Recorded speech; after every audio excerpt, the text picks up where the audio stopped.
پوری چھینک کا مطلب کسی نے آپ کو یاد کیا، اور جو چھینک آدھے راستے میں رک جائے تو سمجھ لیں کہ کسی کو آپ کی یاد آئی، مگر اس نے دفع کرو کہہ کر ٹال دیا۔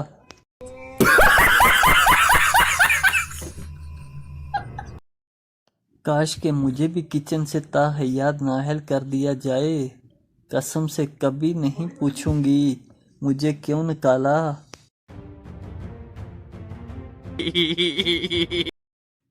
فقیر نے صدا لگائی، اللہ کے نام پر کچھ دے دو بابا۔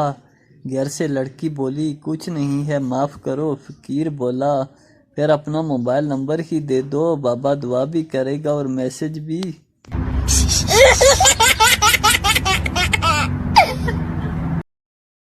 بابا جی کہتے ہیں اگر بیوی سے غلطی ہو جائے تو اس میں قصور غلطی کا ہی ہوتا ہے۔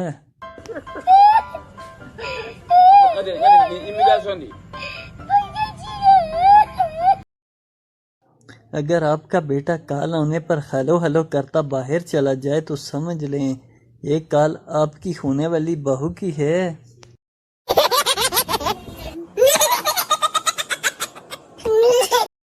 پپو فون پر، تم کہاں ہو؟ لڑکی، میں اپنی امی کے ساتھ 5 اسٹار ہوٹل میں آئی ہوں، یہاں پارٹی ہے۔ تم کہاں ہو؟ پپو، جس گلی میں تم دیکھ کے چاول کھا رہی ہو میں وہیں بیٹھا ہوں، اور چاہیے ہوں تو بتانا۔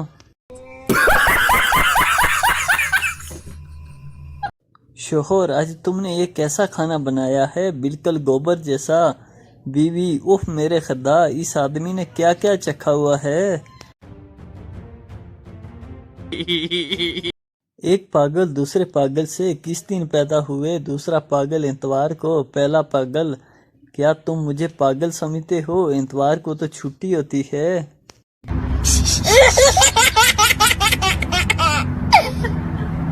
باپ، جب کوئی بچہ شرارت کرتا ہے تو باپ کا ایک بال سفید ہو جاتا ہے۔ بیٹا، اب پتہ چلا دادا جان کے سارے بال کیوں سفید ہیں۔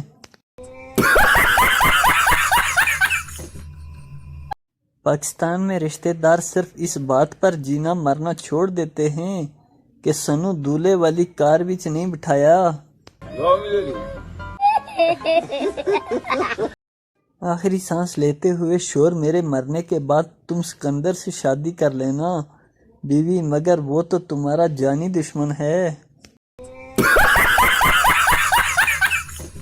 پہلے کوئی اکیلا بیٹھ کر ہنستا تھا تو لوگ کہتے تھے پاگل ہے یا اس پر سایہ ہے، اب کوئی اکیلا بیٹھ کر ہنستا ہے تو لوگ کہتے ہیں یار مجھے بھی فارورڈ کر۔